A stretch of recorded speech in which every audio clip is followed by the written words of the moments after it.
Okay, let's get into it. Like I said, another yoga block centric class today. Probably feel like pretty similar to last time. Throwing a little tweaks here and there to make it feel fresh. Otherwise, you know, we'll say last week was like a nice dress rehearsal, and then today everything will just like feel better. It'll feel familiar. You'll move through things easier, which is always the goal. A little repetition never hurts. So just like I believe we did last time, we're going to start with the block underneath our sacrum, which means you can lie all the way back on your mat. Lift your hips up and place the block underneath, trying to find that bony plate right in the pelvis. And if you're unsure if you're in the right spot, you should just feel like you're in a neutral supported bridge. Nice flat hip bones up towards the ceiling. And before we go anywhere, just gonna hold the arms down by your side. We'll do a little bit of breath, make sure our alignment's where it needs to be. So as you breathe, like always, you want to feel some natural abdominal expansion and then compression with your inhale and exhale respectively. And not just into the front of your abdomen, which is like, you know, very easy to breathe into, but also feeling some of that breath in your sides, around your obliques, and then into the back body as well. As you take those exhales in particular, start to notice where your rib cage is. Especially in a position like this, it's very tempting and easy to overextend the ribs, kind of splay the ribs up to the ceiling. So you want to use that exhale and that abdominal compression to anchor them down. And find a nice flush line from your ribs to your abdominals and to the front of your hips. So that's all one flat surface. Once you're confident that you're in that place, you're gonna slowly bring the legs up to tabletop. And as always, you can go traditional tabletop with the legs held at 90, or floppy version with the backs of the knees nice and soft. And then from here, you're gonna have three options for your arms. Option number one is keeping them down by your side. Option number two is lifting your arms straight up to the ceiling. And then option number three is reaching them back and hovering them off the floor. That last one will provide, well, the two will provide a little bit of like instability because you're not able to put your hands into the ground. That last one especially will add a little bit more activity in your upper abdominals, and you can change the arms as we go to wherever benefits you the most at that time. I'm gonna do arms up probably for most of this, just because I kind of like the way it helps my shoulders sink into the floor. So from here, we're gonna start with some toe taps, alternating sides. So take your right foot and lower it down until it touches the floor underneath you, and then hinge the front of your hip to bring it up. Now start alternating that movement with your left leg and just go back and forth. Tempo is not super important, although I would encourage you to take it on the slower side, or at least whatever feels slow to you. Oftentimes when it comes to speed, we can go on autopilot, and that autopilot causes us to lose focus on things like our alignment, our core stability, you know, all the things that we are really trying to focus on in the first place.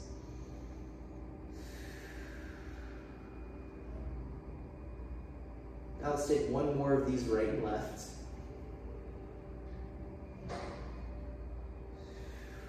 And then once the left leg comes back up, all we're going to do is both legs at the same time. At this point, I would say it's not mandatory that your feet touch the ground. If they do, you know, great. Obviously, that's a little difficult. But if you find you can't maintain the stability or the alignment of your spine, then you don't have to touch your feet all the way down. You're just going to go as far as you can while maintaining your alignment. Even if you just moved your feet an inch down and an inch up, I promise you would still feel some good abdominal stability, and that's all that matters. Let's go ahead and take a few more of these. Being extra cautious of where the rib cage is in all of this. You want to make sure you're still holding that nice flush line in the front of your body, rib cage, abdominals, and hips, all one flat surface. Let's take one more. And then from here, just your left leg is going to lower all the way back down to the floor and stay. And then your right leg is going to extend up to the ceiling as much as it can, which means you're allowed to have a little bit of bend behind the knee in order to keep your knee straight up. Doesn't have to be perfect. You should feel a bit of a stretch in your hamstring though. Now we're simply going to lower and lift that right leg as close to the ground as you can without actually touching, and then lift.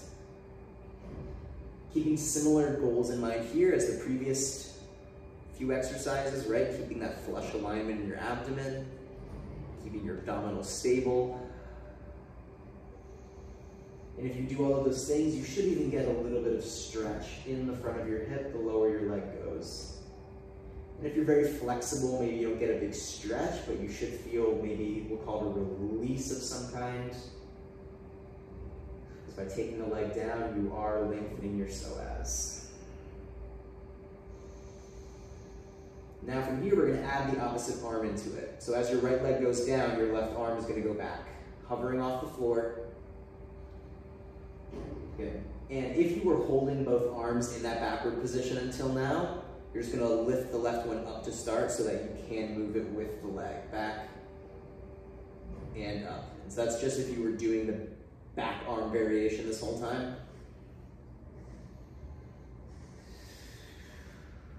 One more time, opposite arm and leg. And now switch the arms so that you're going both right arm and right leg. And again, if both of your arms were held back, you're just going to move the right arm up with your leg as it goes to the ceiling so that your arm and leg are essentially doing the same thing at the same time. One more time. And then from here, we can take it into a full-on stretch. So you're going to go out and down one more time, but this time all the way until your heel rests on the ground and your hand rests on the ground behind you. Good. And then once you're there, your goal is to create a length. So you're going to really reach your hand and your foot as long away from each other as you can. Of course, we don't want to lose that spinal alignment, so keeping the ribs down and in line, that flush, flat surface, which may, even though this is a stretch, it may still take some effort, right? This might not be the most passive stretch in the world, but actually the more you keep that alignment, the better stretch you will get in the front of your hip. So let's hold on to that for one more breath. And then from there, just bend your knee to bring the right foot flat onto the ground, bring your right arm back up to wherever it was before, and then we switch sides. Bring your left leg back up, first through tabletop just to set your knee, then straighten your leg up towards the ceiling as much as you can. I know I'm not a great example of that today. And then lower and lift your leg. Don't touch the ground yet, find a hover, and then lift. Down, and lift. Still focusing on all the same things. You don't want to have any movement in your trunk while you're doing this.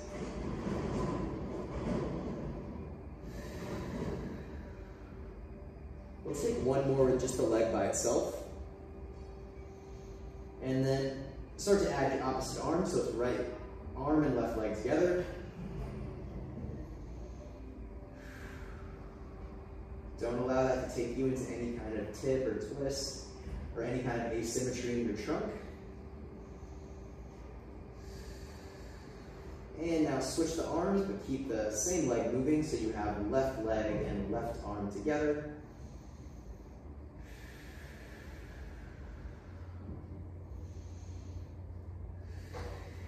Let's take one more full rep. And then take the limbs down and one more time, all the way until they rest, maintaining the alignment in your torso, and then finding as much length as you can between hand and foot. Now, in addition to the activity required in your abdominals to keep the spine straight, I think it's helpful to also keep some activity in your foot here by holding a nice deep flex. If If you really reach that heel away, it just encourages the leg to be a little straighter. And then the straighter your leg is, the more you get. A little stretch in the front of the hip.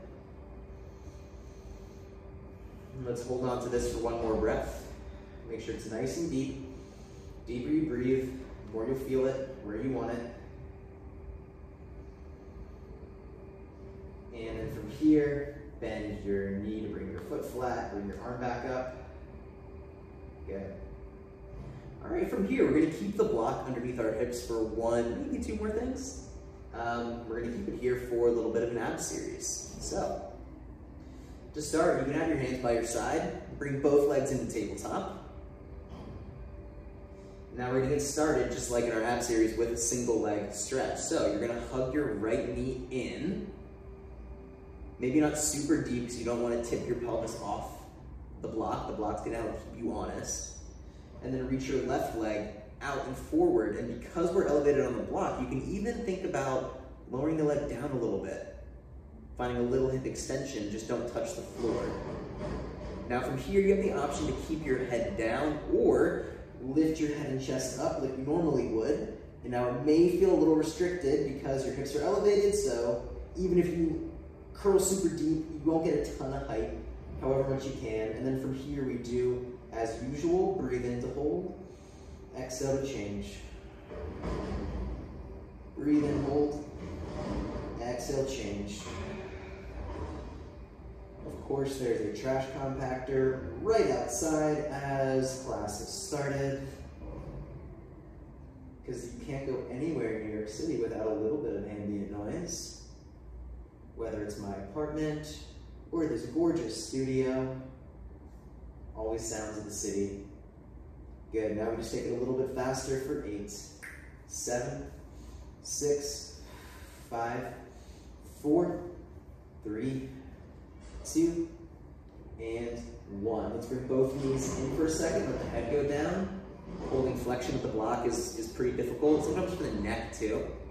While we set up the legs for the next bit, single straight leg stretch. So right leg goes straight up, and then grab behind your right thigh, right on your hamstring. Left leg is the same as before. Out nice and long, potentially even down a little bit if that feels good for you. Lift the head and chest if you can or want to. Inhale, hold, exhale, change. Inhale, hold, exhale, change. So you find that coordination between breath and movement, feeling that exhale where your abdominals have to work the hardest. And then we take it a little bit faster for 8, 7, 6, 5, 4, 3, 2, and 1. Let the head go down for a second while you bring both knees back in. Now, each hand is going to go on top of its respective knee or shin, just wherever it feels comfortable to hold on to. And for the next one, we will start by lifting our head and chest up. Really reach those ribs down into the floor. It'll help keep you lifted. And we're going to take an inhale, reach arms and legs out. Exhale, come back in. Inhale, reach out. Exhale in.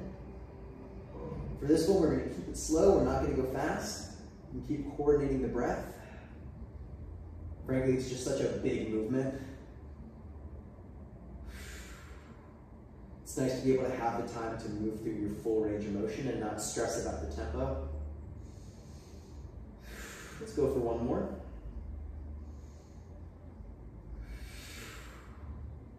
Good, let the head rest down for a second. Now your hands are going to go behind your head, with the elbows slightly in and up towards the ceiling. You're going to straighten both of your legs up towards the ceiling. Glue them together. Let's stay parallel today. Lift the head and chest. Inhale as you lower your legs towards the floor. Exhale, lift. Inhale, lower. Exhale, lift. 2 more, nice and slow. 1 more. Now, we're going to go fast, but you don't want to quite go as big because of the tempo, so think about moving your legs a little smaller for 8, 7, 6, 5, 4, 3, 2, 1. Let the legs fold in for a second. Keep your hands behind your head because that's where they need to be for the last part, which is crisscross. Woo, let's get this over with. Right knee stays bent in. Left leg goes low and long again. Lift your head and chest and then rotate to your right. Take a breath in, hold. Exhale, change. Breathe in, hold. Exhale, change. You got 2 more slow. And 1. A little bit faster, but don't lose your balance on the block for 8. 6, 4, 3, 2, done. One last thing on the block. Now this last part, kind of variation on the stretch that we did before. Be cautious though, sometimes this can strain the low back a little bit, so just go with what you feel. Both legs are going to go out. Straight, resting on the ground, ribs down. And then both arms back behind you. Basically like just a fuller version of what we did before. But again, the spinal alignment is super important here. If you let your ribs splay and everything arch up, it can put too much tension into the lumbar. So be very cautious about where your back is. And you'll hold this for just another breath or 2. Think about that length from hand to heel again. Maybe flexing the heels so you can really reach away.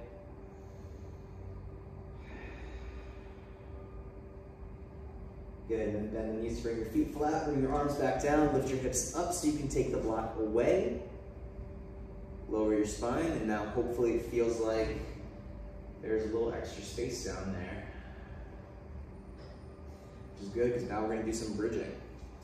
So, bridging for today, I think will be pretty similar last time. We're going to do it asymmetrically with the block.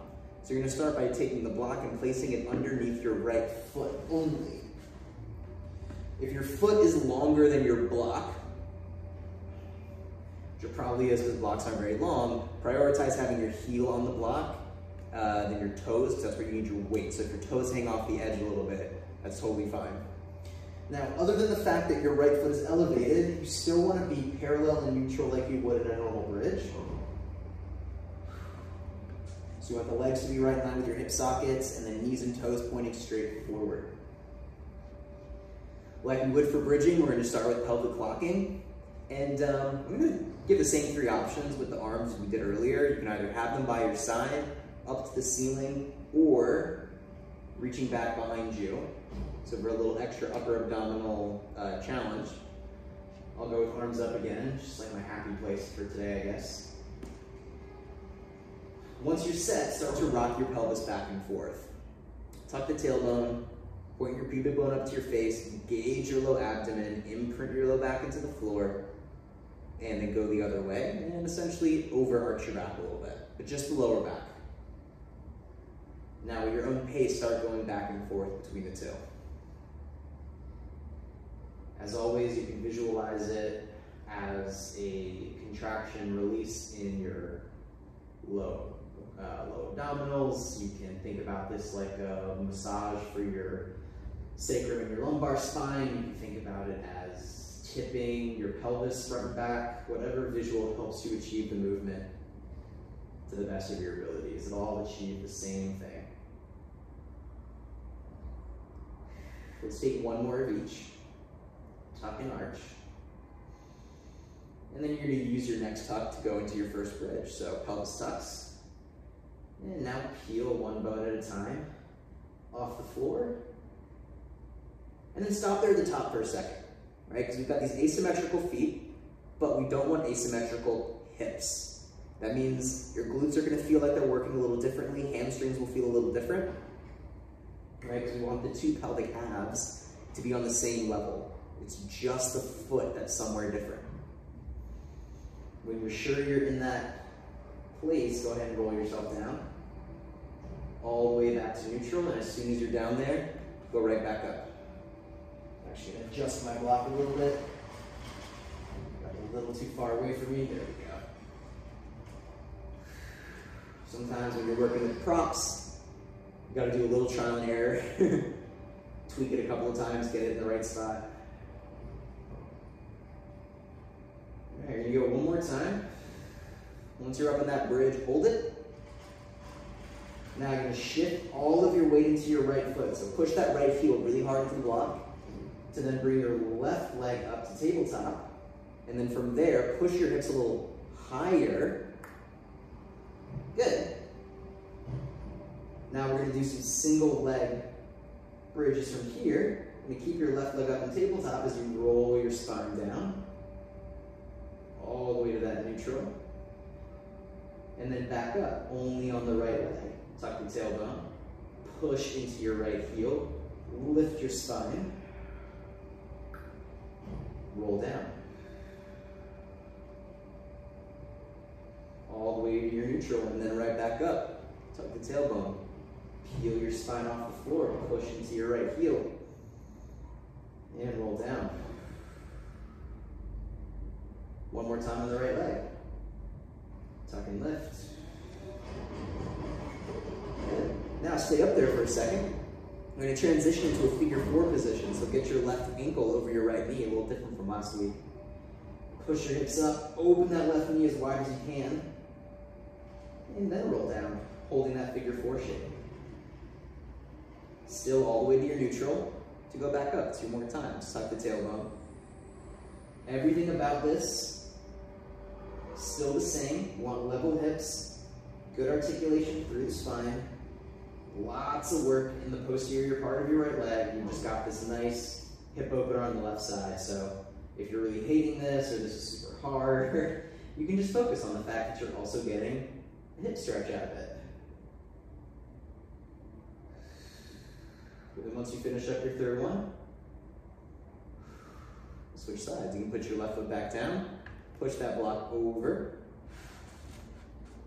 Good. And we're going to go all the way back to the beginning, all the way to the pelvic clocks, because even those feel a little different when your feet are asymmetrical. It just changes the way everything feels. We want to make sure we're truly even.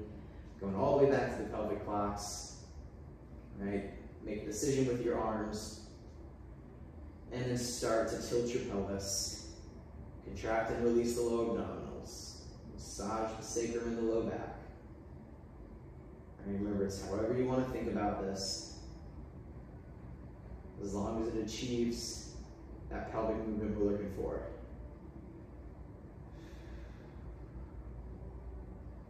Let's take one more, tuck and arch.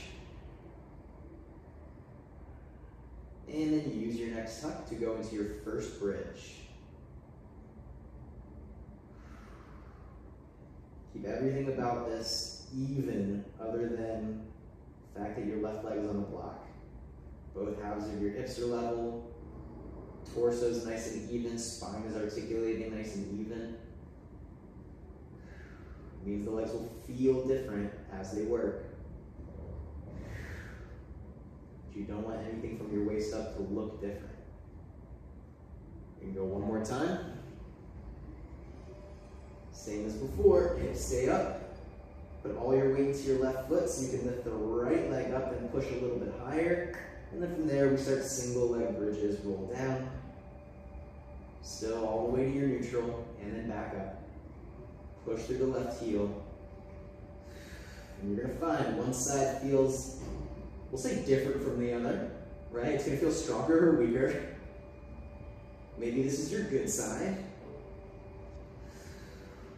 And the right leg felt like crap, but now you feel like a rock star. Or, weirdly enough, this is my bad side today. Normally my left leg is stronger. I don't know what's happening. One more time. Once your hips are high, you're gonna keep them up there, going to that figure 4 shape. Cross the right ankle over your left knee. Roll your spine down. And back up. Remember, we're still trying to maintain like level hips. Nice even torso.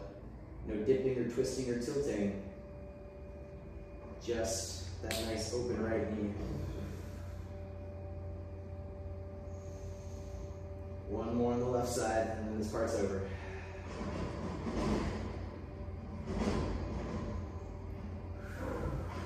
Once your spine gets all the way down, that's it. Up across the legs. Good. Push the block away. And then from here, we're gonna go into our hands and knees already. So you're gonna sit yourself up,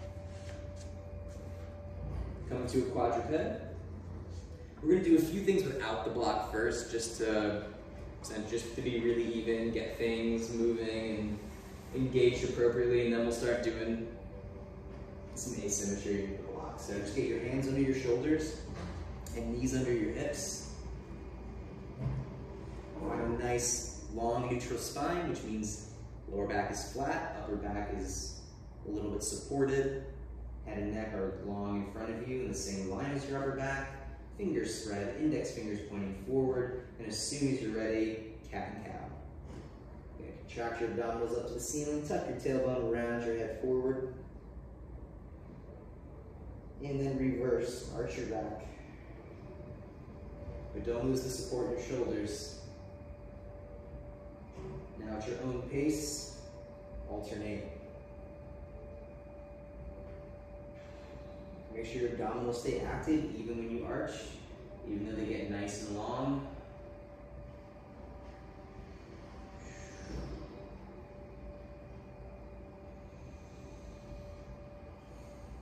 Good, let's take one more of each. Nice high calf. Nice long calf. And from that last cow stretch, find your neutral again, and we'll do some serratus push-ups.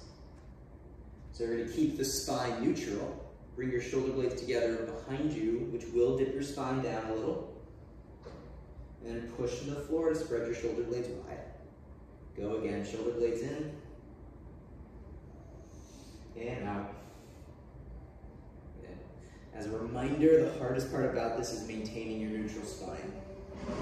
Your brain wants nothing more, I guarantee you, than to turn this into another cat-cow with like an added shoulder shrug. You're gonna keep the spine neutral and just make it in isolation with the shoulders. Yes, your spine does move a little, but it doesn't arch or curve. It stays straight. It just floats up and down. Let's go one more.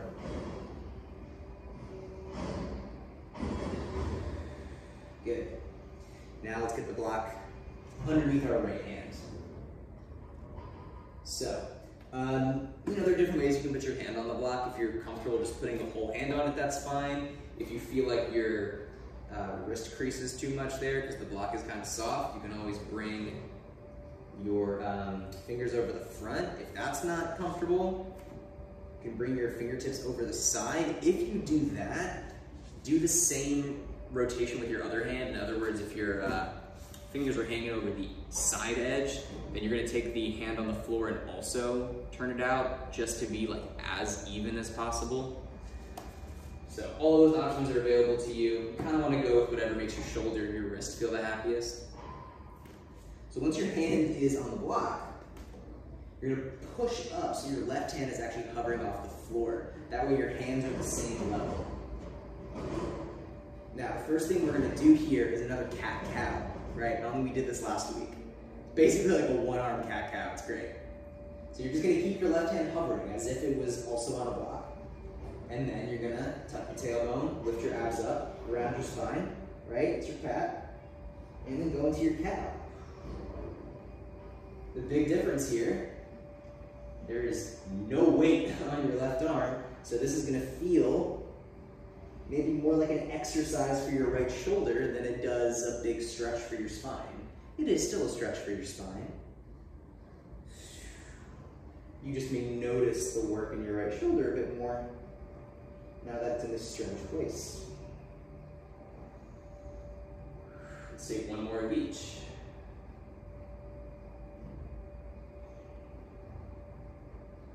Now you're going to find your neutral again. Now we're going to do a one-arm serratus push-up. So the right shoulder blade is going to come in, which will land your left hand on the ground, and then you're going to push back up so your hands are even. And then we go again, down and push. Let's do another 3 and push, 2, push, 1, push, stay up. Now we're going to do a tricep press. bend your right elbow straight back until your left hand touches the ground. And then straighten. Bend until the left hand goes down and straighten. Now it's really important as you do this that you don't drop the left hand down by twisting. It's got to all come from that tricep. You have to be really strict about keeping your torso square. And we'll take another 3.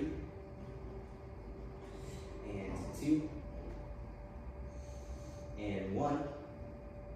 Last thing on the right arm, more of a chest press variation. So you're going to let your elbow bend more out to the side, about a 45-degree angle. Again, until the left hand comes down. And then press with your pec. Bend your elbow out to land your hand down. And then push. And we'll go for another 3. And 2. And last 1. Good. From here, take that right hand off. Let's take a quick shoulder stretch on that side.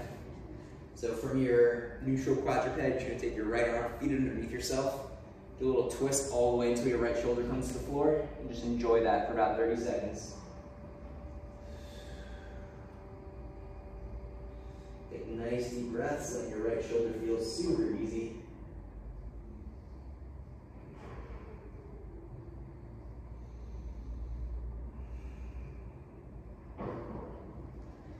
And then bring yourself up. Get to do the other side. Block underneath your left hand. Whatever hand variation you took on the right side, just make sure you repeat the same one on the left so you're super, super even. Then we get to go all over again. So push up onto the block, make sure your hands are on the same level. We start this one with a little cat-cow. Same spinal movement as it was with both hands on the ground. Just feels very different in your left shoulder. Hopefully you are also getting the same kind of spinal stretch you were before. Maybe it's a little harder to focus on that fact,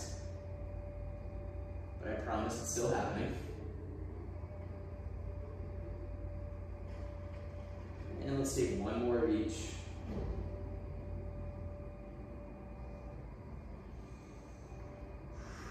Come back up to your neutral spine. Now we do serratus push-ups on the left. Let your left shoulder blade come in until your right hand reaches the ground, and then push. Down, and push. For another 3, and 2, and 1. And then from here we go to the tricep press to bend that left elbow straight back until your right hand comes down, and push. Elbow goes straight back, keep the shoulder square, don't dip your right shoulder to get your hand down. And we go for another 3, and 2, and 1. Now bend your elbow more to the side, and push, so we're using the pec more. It's more like a one-arm push-up. And 2, and 1. Take the block away, come back on both hands, shoulder stretch on the left. Feed your arm underneath, come all the way down onto that shoulder. Rotate, breathe into it. Got about 30 seconds here.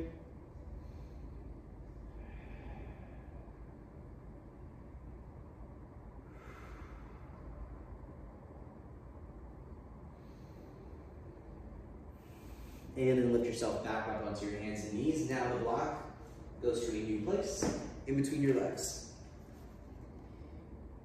Good. You can go right in between your knees so the block actually starts on the floor, or if for whatever reason it's more comfortable or you prefer it, you can bring the block actually further up your thighs. I kind of like it a little bit better for myself, which makes me feel like there's nothing in the way of my knees. All right, now the block's gonna stay here for a while. Yeah, first thing we're gonna start with are some knee hovers.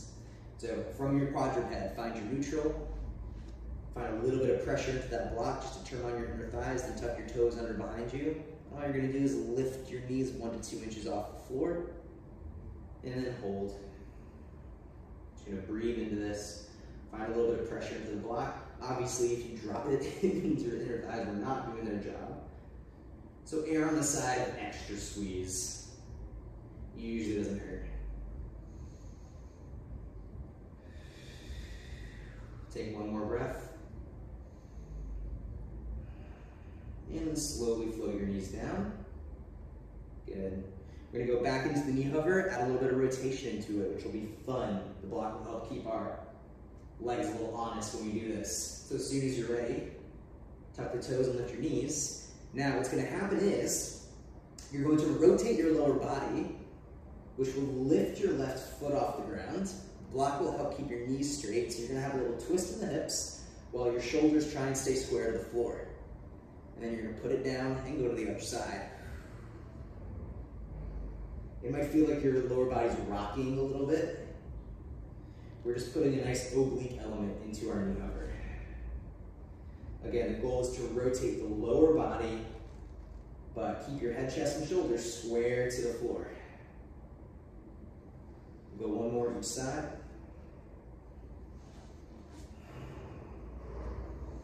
And then from there, let the knees rest down. Maybe shift a little weight off your hands and wrists for a second if you need to. We're going to do one more thing from here. So, going from the knee hover again. Tuck the toes under, lift your knees up. Now, we're going to really squeeze into the block here. Shift weight into your left hand, and then reach your right hand forward. In a perfect world, you would not shift to the side at all. I totally just did a little bit because I'm not a superhuman, so don't worry about it. Just do the best you can, and then switch sides. And if this is 100% not doable for you anyway, then just keep your knees down and reach your arms anyway. Still good for your core stability.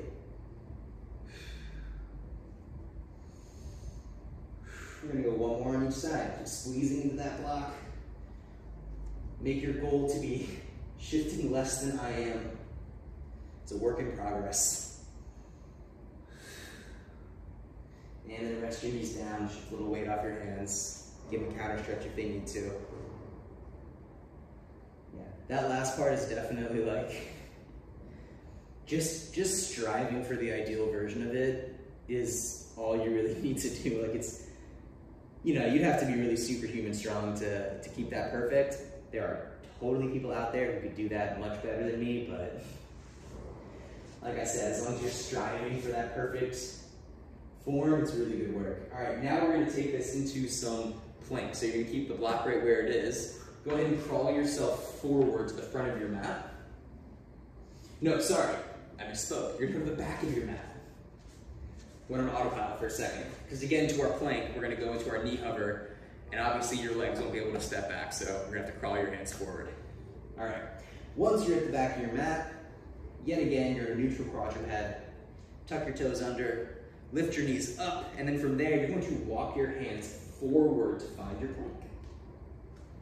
Hopefully nothing changed in your spine. That way you're in the best plank of your life. And then from here, we're going to start by taking the same little rotation exercise we did on the hands and knees. So you're going to twist the lower body, letting the right foot peel off the ground. Keep the shoulders square, and then come back through the center, twist to the left. And then again, twist to the right. If you're comfortable doing it, you can really come onto the outside of your foot, as long as it's not painful for your ankle or your toes. That way you can really maximize your rotation. Almost like your lower body was doing a side plank, but your upper body was still doing a regular plank. We're going to go one more time each side.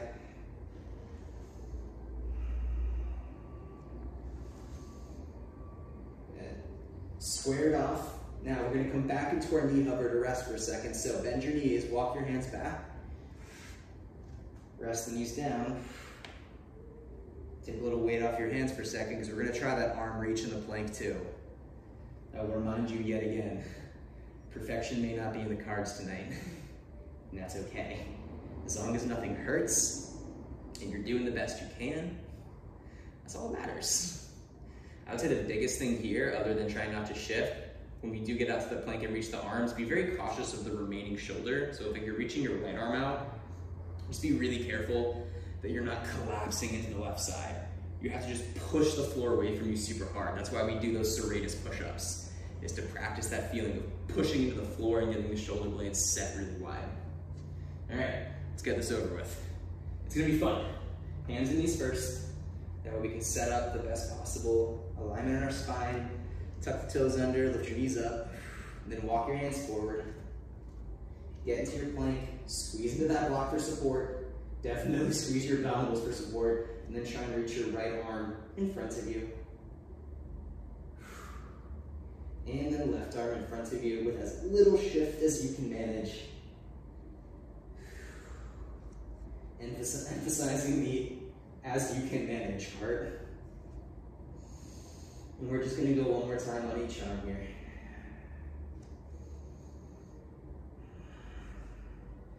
After that left arm goes out for the last time, go ahead and walk your hands back into your knee hover. So you can float the knees down for a second, take a little weight off your hands, because that's not the last thing you'll do on your wrists. From here, we're going to start getting into some inchworms. The block is really nice for inchworms for the same reason it's really nice for your planks. It keeps your lower body really square, so that when you're walking your hands back to your feet, you know, your lower body's not just completely out of whack, which is, you know, understandably very easy to do sometimes. You're focused on other things. So this will just help keep things really square. We'll get into our plank the same way, starting from the hands and knees. Hover the knees up, walk your hands out, find your plank. And then as soon as you're ready, go into your first inchworm. Take your hips up and back. As soon as you hit your down dog, walk your hands back to your feet. And that block's gonna help keep everything nice and square. As always, you can bend your knees whenever you need or want to, and then roll your spine up. All the way to stand. And then as soon as you're up, go right back down. Drop your head. Articulate through the spine, one bone at a time. Soften your knees to get your hands on the floor, and then walk out to your plank.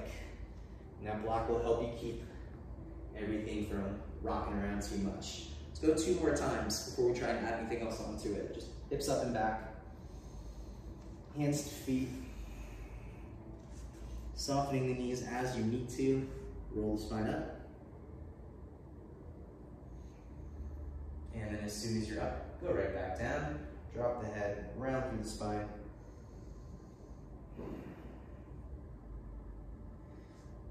Walk your hands out. One more, plain and simple. Hips back, hands to feet. Soften the knees, roll up. And as soon as you're up, roll down. Good. Get your hands down, walk it out.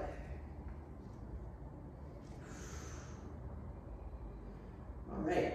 For this next one, we're going to insert something into the middle of our inchworm. So start by taking the hips up and back, then pause there. You're going to take your right hand and reach over towards your left ankle. If you can, grab it, or if not, grab onto something on the outside of your left leg, and then twist your upper body underneath your left arm.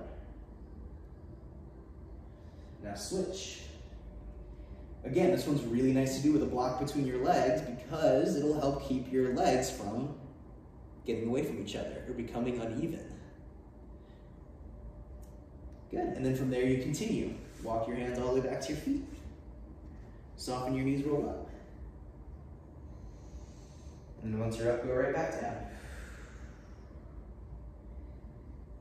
Walk back out to your plank. Let's do that one again. Hips up and back. Once you're in your down dog, take your right hand over to your left ankle or shin or wherever you can grab onto. Pull and twist yourself underneath. And then switch.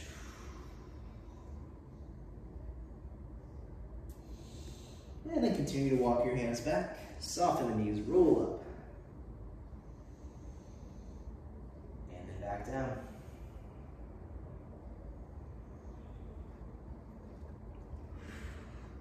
All right, this time, something different. We're going to insert another variation into the same spot though. So once you shift your hips up and back, stay there. Now you're going to bend your knees down to the floor as deeply as you can, but try and keep your spine nice and long. And straighten the legs. And do that twice more. Bend as deeply as you can. Try and keep your spine long. And stretch. One more, bend. And stretch. And then from there, continue, hands to feet. Soften the knees, roll up. Once you're up, go down. Walk it out. We'll do that one again as well. Hips up and back. Find your down dog. Bend your knees deeply towards the floor. Try and keep your spine long. Stretch. Bend the knees. Stretch. One more. Continue, hands to feet. Soften the knees, roll up. Once you're up, go down. Back to your plank. All right, this time we're going to insert something into the movement once we get onto our feet. So hips up and back. Go straight into walking your hands in. Soften your knees, roll up. Once you do, place your hands behind your head.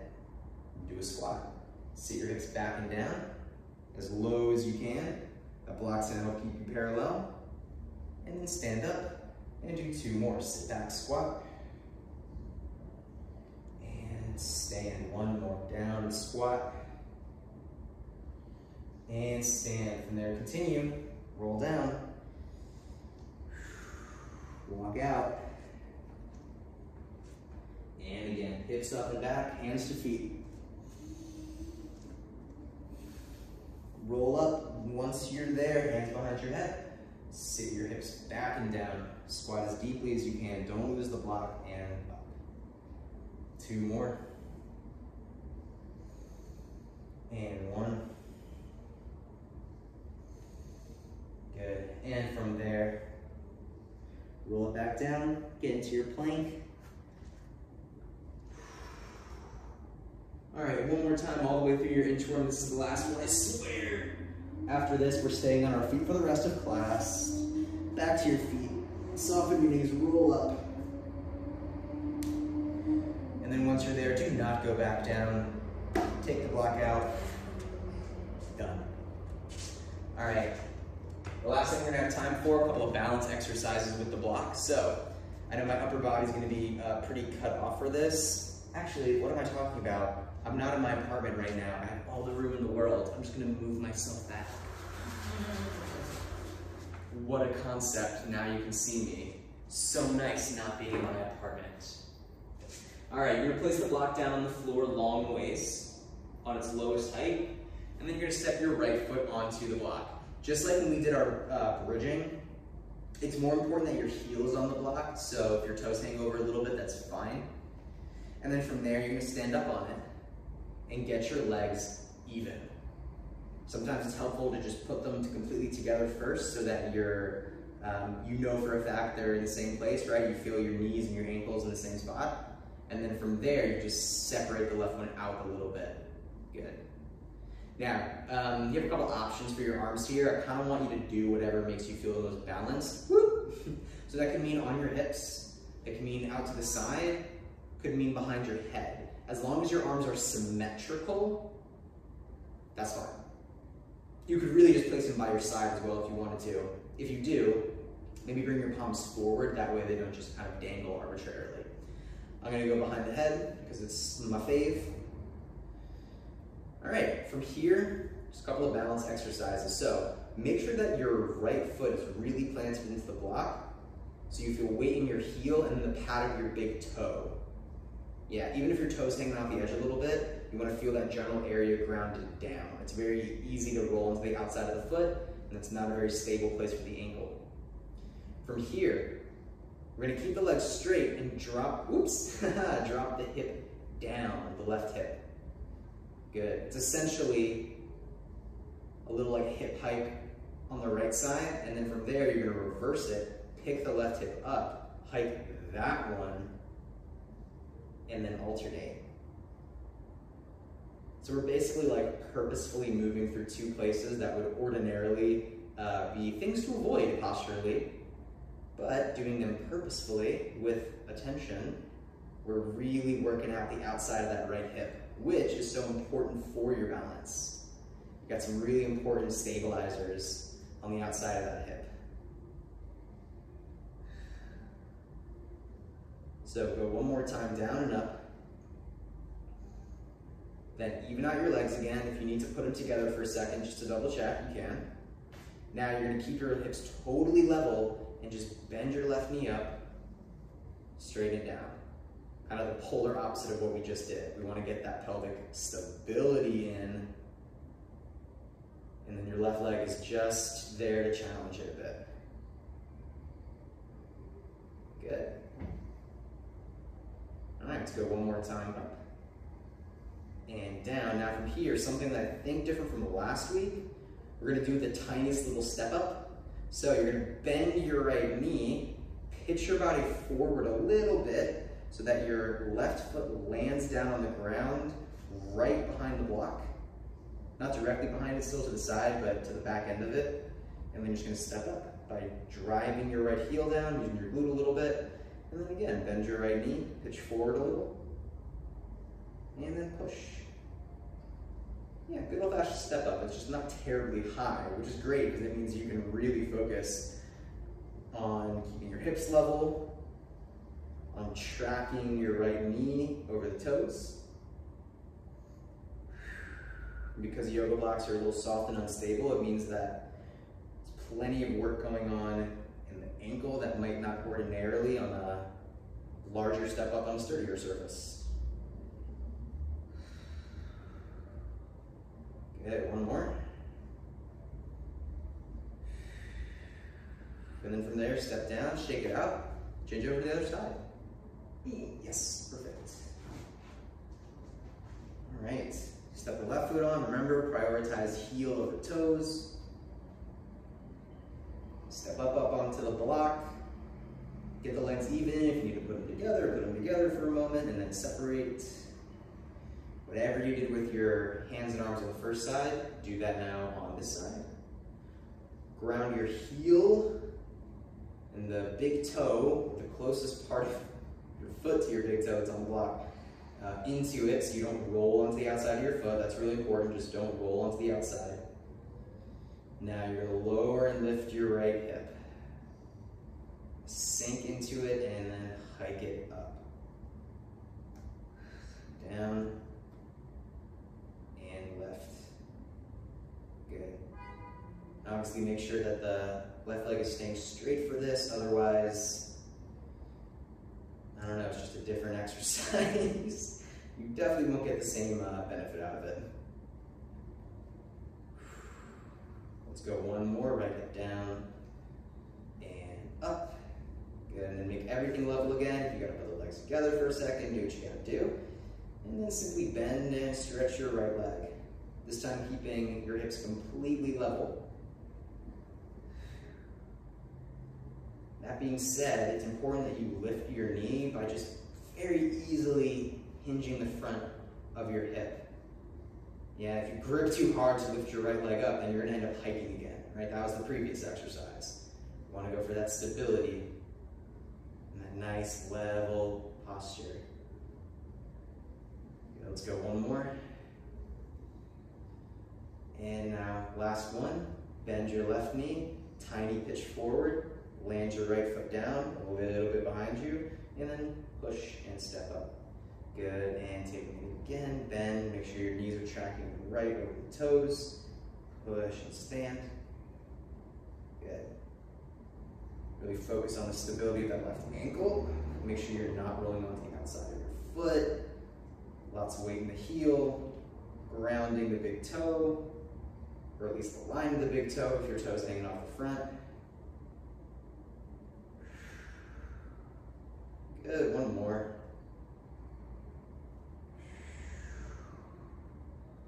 And then from there, step down. Very nice. All right. Ooh, we got like 1 minute. Perfect. Okay, let's do a quick hip stretch, something for the outside of the hip, since that was what we were just largely working on in that last bit. So, it's one of my favorite stretches for the outer hip.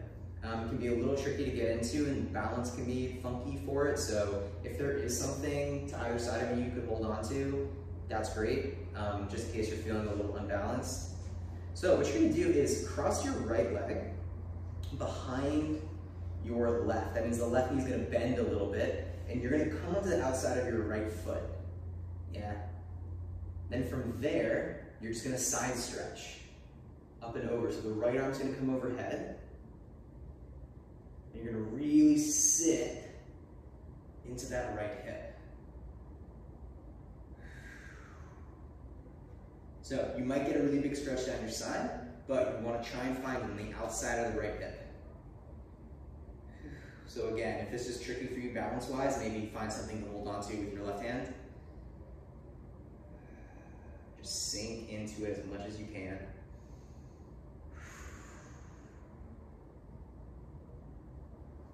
Good. Stand and switch. That one's nice because it's primarily about the hip, but like depending on where your personal tightness is, you might get a stretch like anywhere up the right side of the body.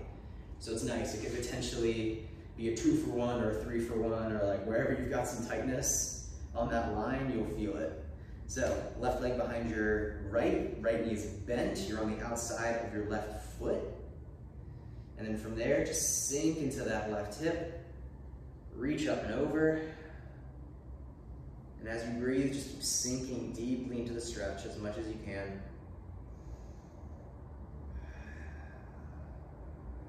Hold on to something if you need to. You don't want your balance to be the hardest part about this. You want to be able to freely sink down into the stretch.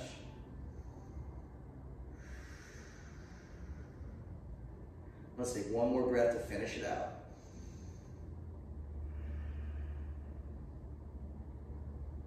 Excellent. From there, just go ahead and stand yourself up. Woo, shake it out, because you're done. Really awesome work tonight. Hopefully see you same time, same place again next week, preferably without a trash compactor, but it's New York, what are you gonna do? Have a good rest of your evening and week, and I'll see you soon. Bye.